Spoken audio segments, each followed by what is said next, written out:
Prys die Here, wat 'n voorreg om aan die Here te kan behoort en die Here te kan ken. Jy weet, ek kom vanoggend net gou voor ek begin preek, ek voel om net dit te sê, as jy regtig nie meer wat nie, weet wat nie, dan is dit Jesus. Gaan na die Here toe. Ek weet nie, daar is dalk iemand vanoggend wat sê, ek weet nie meer nie. Nou, ek het ook nie die antwoord. En ons het nie die antwoorde nie. Maar wat ek vir jou kan sê, gaan na Jesus toe. Gaan na die Here toe, maak het 'n saak van gebed. Wat ook al. En hy gaan onderneem. Gaan met absolute vertroue na hom toe. Neem jou toevlug na die Here toe. Nou, ons gaan saam lees in hierdie oggend uit Efesiërs, dis in die Nuwe Testament. Efesiërs, die 2de hoofstuk vanaf vers 5.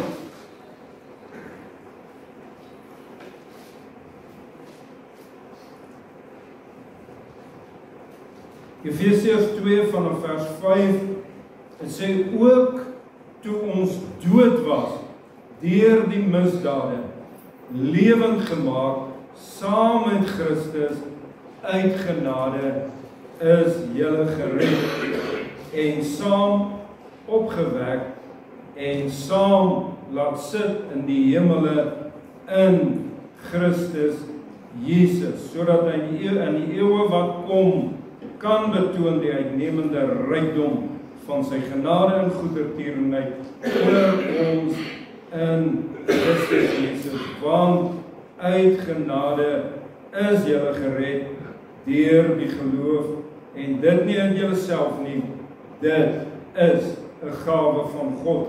En dan verder vanaf vers 11, daarom onthou dat julle wat vroeër heidene in die vlees was en onbesnedenis genoem word deur die sogenaamde besnydenis wat deur die vlees met die hande verrig word, dat julle in die tyd sonder Christus was, vervreemd van die burgerskap van Israel en vreemdelinge ten aansien van die verbonde van die belofte, sonder hoop en sonder God in die wêreld. Maar nou in Christus Jesus het julle wat vroeër ver was, naby gekom deur die bloed van Christus, want hy is ons vrede, hy wat albei een gemaak en die middelmuur van skeiding afgebreek het. Tot sover mag die Here ook sy woord aan ons harte dan seën in hierdie oggend. Nou, die tema van ons boodskap is wat was en wat is. Nie 'n lang boodskap, nie 'n lang tema nie. Wat was en wat is. Nou, Paulus skryf op 'n ander plek en hy sê, ek vergeet die dinge. Met ander woorde, dit wat was. Hy sê, ek vergeet dit wat agter is en ek strek my uit na dit wat voor is. En wanneer hy daaroor praat, verwys hy eintlik na dit, hierdie gebeure in ons lewens, gewoonlik onaangename gebeure wat met ons dan in die lewe plaasgevind het. Jy het heel moontlik een of ander tyd in jou lewe groot skade gehad, groot verlies, baie keer deur die toedoen van ander mense, baie keer deur jouself, deur verkeerde besluite, en ons as mense so geneig om vas te hak en vas te steek dan by hierdie gebeure, wat nie vir ons lekker is nie, en baie keer is daar verwyte, as jy dit nie gesê het nie, as jy dit nie gedoen het nie, dan sou dit nie gebeur het nie, en baie keer is daar selfverwyte, ek moes dit nie gedoen het nie. En nou kom Paulus en hy sê vir ons, maar los dit. Dis verby. Dit het gebeur. Jy kan niks meer daaraan doen nie. Baie keer kan jy niks meer doen nie. En hy sê, moenie daarby bly stilstaan nie. Jy mors tyd en jy mors jou energie en jy kom nêrens uit nie. Baie keer is mense vasgevang ook in dinge wat hulle in die verlede gedoen het, dinge waaroor hulle nie regtig trots is nie. Verkeerde dinge waarmee hulle besig was en wat in hulle lewe plaasgevind het. En baie keer is dit goed wat hulle ook vashou en breek. En dan wil Paulus sê, maar los daai ding, vergeet dit. Dis agter, dit was en gaan vorentoe met die lewe. Maar dan wil ons in hierdie oggend dan wil praat oor wat was en wat is.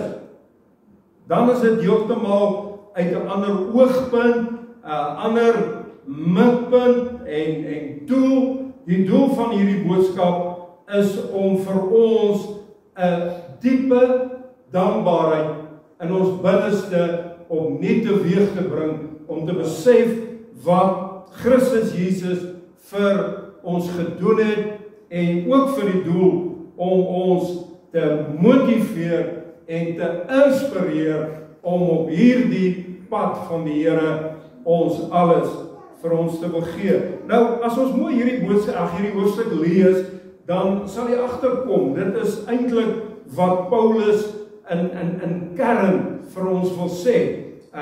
Vir hierdie skrywer, die mense vir wie hy skryf, wil hy eintlik dan sê wat was en hy wil vir hulle duidelik wys wat dan is. Nou, die eerste kontras wat ons vind in hierdie gedeelte is daar die dood aan die een kant en dan die lewe aan die ander kant. Nou ons vind dit in vers 5 van Efesiërs 2 waar hy sê, ook toe ons dood was deur die misdade lewend gemaak saam met Christus.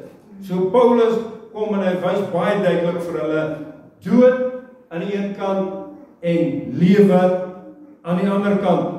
Nou, voordat jy Jesus Christus in jou lewe aanneem, leer die Bybel vir ons, jy is geestelik dood. Nou, lewe aan die ander kant is net in Jesus Christus te verkry. Jesus het baie duidelik gesê, hy het gesê, ek is die weg, die waarheid en die lewe. Jy sê, dit is wat is. Jesus is. Die dood was. Nou, dit maak nie saak hoe jonk jy is nie. Maak nie saak hoe sterk of gesond of fiks jy is nie. Sonder Jesus Christus is jy dood.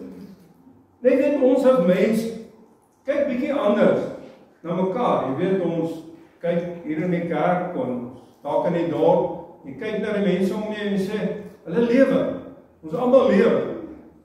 Maar uit die oogpunt van die Bybel en uit God se oogpunt is daar baie mense wat ons eintlik dan sê hulle lewe, maar as hulle Christus Jesus nie ken nie, sê die woord eintlik, hulle is dood. Nou, lewe begin wanneer jy Jesus aanneem en wat dit nog meer opwindend maak, Jesus het gesê, ek het gekom sodat julle lewe en oorvloed kan hê. Hy sê, dit is wat Paulus vir die mense wil sê. Hy wil vir hulle sê, maar julle is dood. Hy sê, nou lewe julle. Dit is nou. En hy wil sê, geniet hierdie lewe in Christus Jesus. Geniet hierdie volheidslewe. En ons moet ons daarop beywer, regtig, of jy nou jonk en jeug, Geniet jou Christendom. Wanneer ons sing, wanneer die jeug saam is, wanneer die bid, wanneer ons kerk is by jou huis, geniet jou Christendom. Jy het lewe in Christus Jesus. Nou, as jy Jesus nie ken nie, jy's dood. En die tragiese daaraan verbonde, as jy doodgaan terwyl jy Jesus nie aangeneem het, is jy dood, jy gaan dood en jy die ewigheid in hierdie sonde toestand van jou. En daarom nou die Bybel sê, kies lewe. Jy sê elkeen van u wat vanoggend hier in die kerkgebou is, u kan met diepe dankbaarheid sê, Here, dis wat ek was dood, maar nou lewe, en jy het iets om oor bly te wees. Iemand in hierdie kerk sit, en jy ken nog nie Jesus nie. Wil die Here vir jou sê, maar kies lewe. Ek kan dieselfde vir jou doen.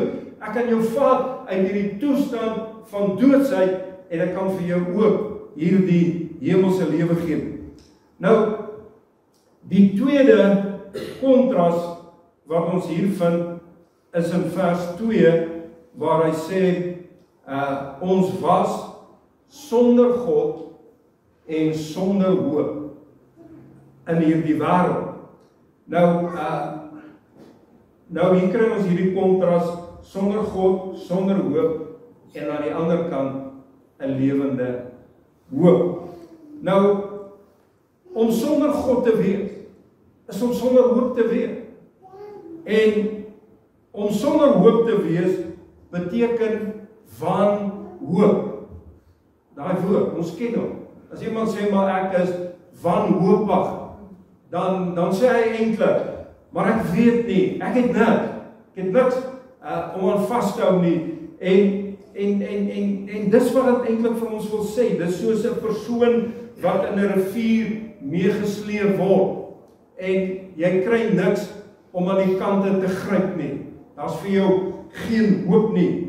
En ek dink baie keer is dit die rede hoekom soveel mense vasgevang word in verslawende dinge soos drank en pille en dwelms. Hulle voel wanhoopig. Hulle wil gryp na iets, en hulle gryp na die verkeerde goed en die verkeerde dinge, en dit verwoes hulle lewe. Nou, die mens soek in hierdie lewe na baie dinge, en dan kom die woord en sê vir ons, in Christus is daar 'n lewende hoop. Amen.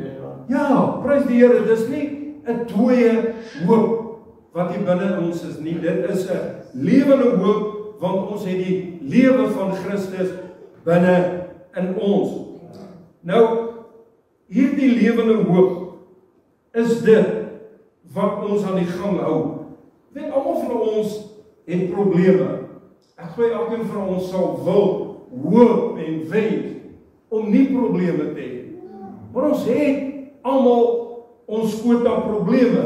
Vir sommiges is dit siekte, vir ander is dit finansies, vir ander is dit familieprobleme wat altyd jou kant toe kom, vir ander is dit huislike probleme, werksprobleme, misverstande, depressie, twyfel, vrees, angs, moedeloosheid. Dit is die dinge waarmee ons baie keer kan stoei, en hierdie goed is vir ons uitdagend. Maar binne in ons is daar 'n hoop wat sê, gaan aan, hou moed. Nou ek wil vir u sê vanoggend, as ek nie hierdie lewende hoop in my gehad het nie, sou ek nie gestaan het nie. Dis hierdie lewende hoop in Christus Jesus wat maak dat ek hier wil staan en dat ek vir u wil sê, maar hou moed. Hou moed, want dis wat God vir jou gegee het. Jy was in wanhoop, jy was sonder God. Nou het jy God in jou lewe, jy het hoop, jy het 'n lewende hoop wat hy vir ons gegee het. Nou ek wil verder gaan en ek wil sê, ek glo dat elke persoon wat vanoggend in hierdie kerkgebou is, jy sou nie hier gewees het nie, as dit daar ook nie tog in jou binneste 'n lewende hoop is nie. In jou binneste is daar 'n lewende hoop wat vir jou gesê het, maar gaan kerk toe. 'n Hoop wat vir jou sê, maar hou aan. Ten spyte van jou probleme, ten spyte van jou moeilikhede, ten spyte van dit wat jy nie verstaan nie, ten spyte daarvan dat jy nie al die antwoorde het nie. Ek wil vanoggend sê, die woord wat dit vir ons sê, moet nooit verloor nie. Koester dit. As jy dit verloor, het jy alles verloor. Die Bybel sê, nou bly geloof, hoop en liefde. Daai hoop is iets wat God in ons binneste gee, wanneer jy tot hom gekom het. Nou, Paulus skryf op 'n plek en hy's baie hartseer wanneer hy skryf en hy sê, Demas het my verlaat, omdat hy die teenwoordige wêreld lief gekry het. Die wêreldse dinge het Demas se hoop kom blus, dit kom steel, en dit kom wegvat. Nou, die derde kontras wat ons hier vind, is in vers 13, waar hy sê, maar nou, in Christus Jesus, het julle, wat vroeër ver was, naby gekom, deur die bloed van Christus. So, hier kry ons hier die kontras van ver, en dan naby. Nou sonde laat ons ver wegdwaal. Die verlore seun het weggedwaal tot in die varkhokke. Maar daar was 'n pad terug. En die Bybel sê, toe hy nog ver weg was, het sy vader hom tegemoet gegaan en hom omhels en vasgegryp. Nou die boodskap van die Bybel is, jy is nooit te ver om naby aan God te kan kom. Amen. Ook in hierdie oggend, prys die Here, is die Here hier om elkeen nader te trek. As jy ver weg is, hy trek jou nader. Miskien sê jy, ek is nou by die Here. Hy wil jou nog nader na hom toe trek. Nou die boodskap van die Bybel is oor en oor Christus in ons in Christus. Jesus sê, wie in my bly, wanneer hy praat van die wynstok en die lote, hy sê, bly in my, soos ek in julle. Nou Paulus kom en hy sê, in hom is ons, leef ons en beweeg ons voort. Dit is hoe naby God aan ons kom, wanneer Paulus vir ons dinge hier duidelik maak. En dan die vierde, een is vrede, vers 14, hy sê, want hy is ons vrede. Nou, die woord sê ook, geen vrede vir die sondaar en die goddelose. Met ander woorde, geen vrede, maar in Christus Jesus 'n vrede wat alle verstand te bowe gaan. Jy weet, hierdie vrede is nie iets wat jy regtig mooi kan omskryf nie. Jy moet dit ervaar. Ek was 18 jaar oud, besig met my weermagopleiding, toe ek Jesus Christus vir die eerste keer in my lewe aangeneem het. En al wat ek weet, toe ek klaar gebid het ek 'n vrede in my binneste gehad, wat ek nooit geken het. En niemand sal vir my sê, dit is nie waar nie. Dit is 'n vrede wat so aangrypend was, dat ek net weet, ek wil nooit in my lewe sonder hierdie vrede wees nie. Dit is 'n hemelse vrede, 'n goddelike vrede, 'n vrede wat alle verstand te bowe gaan.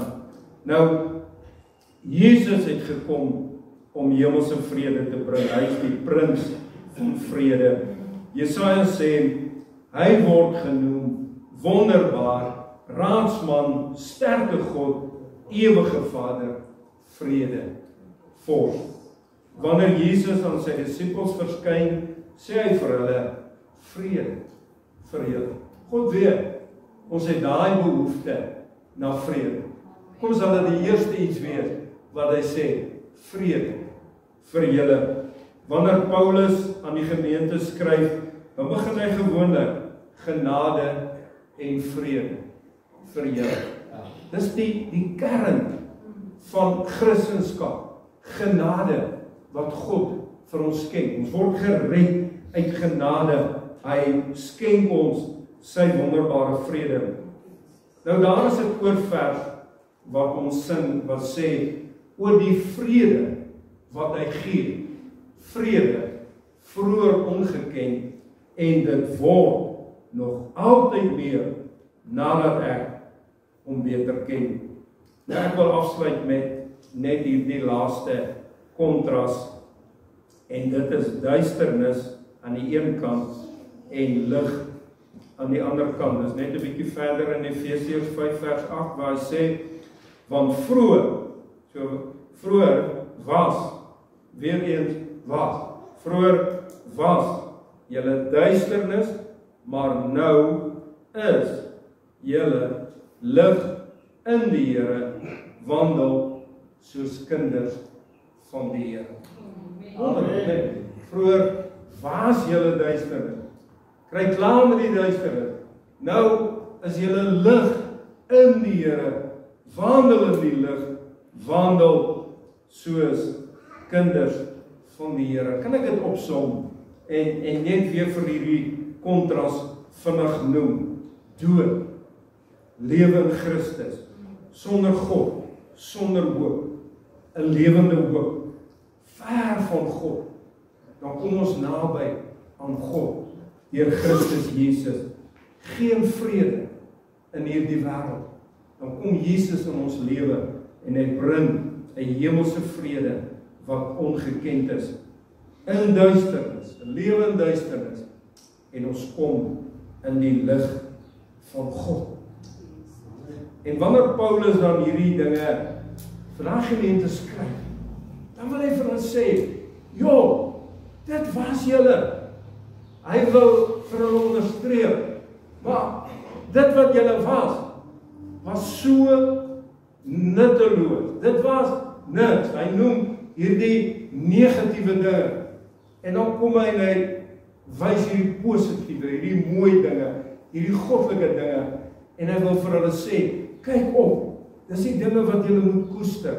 Laat hoop opvang in jou lewe. Kom naby aan God, want hy het jou naby gebring. Bly by God, bly hoop, bly vertrou.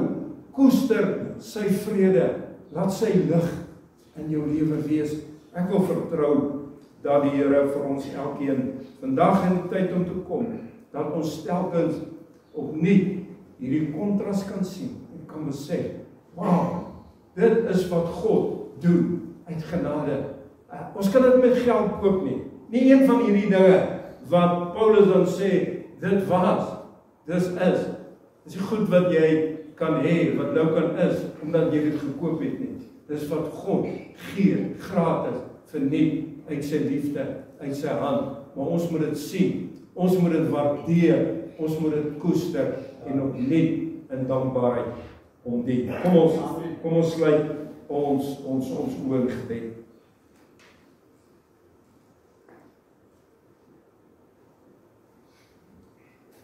Here, baie dankie dat ons na die kosbare woord kon luister.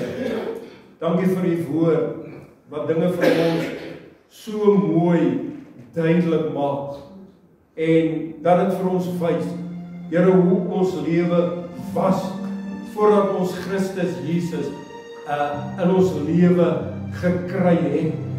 Here, dankie Jesus vir u lewe, ware lewe. Dankie vir 'n lewende hoop. Dankie vir u goddelike vrede. Dankie vir u teenwoordigheid. Dat u nabyheid. Dankie dat u 'n God is wat nie net daar ver is nie, maar dat u naby ons kom, baie naby, so naby dat u in ons kom woon en in ons kom bly. Here, daar wel 'n diepe dankbaarheid in ons binneste op, wanneer ons hierdie dinge in U woord sien. Hoe ons lewe was, help ons om nooit terug te keer na die ou lewe nie, om nie af te dwaal nie, om nie te vergeet nie, om nie te verkoop nie, maar Here, dat ons naby U sal wees, dat ons U sal dien met 'n passie, dat ons U sal dien met liefde, met oorgawe, dat ons U sal dien met 'n vaste en 'n lewende hoop, want ons weet die hoop beskaam nie. Here, U kom spoedig vir ons en ons wil saamgaan. Ons wil gereed wees en ons sê net baie dankie. Here, dit was, dis verby, dis oor. Daar's 'n nuwe lewe, 'n mooi lewe, 'n mooi en 'n wonderlike lewe in Christus Jesus. Amen. Dis vir ons kosbaar. Ons waardeer dit, Here, en uit ons hart sê ons vir U dankie en ons loof en ons prys U groot naam. Amen. Amen.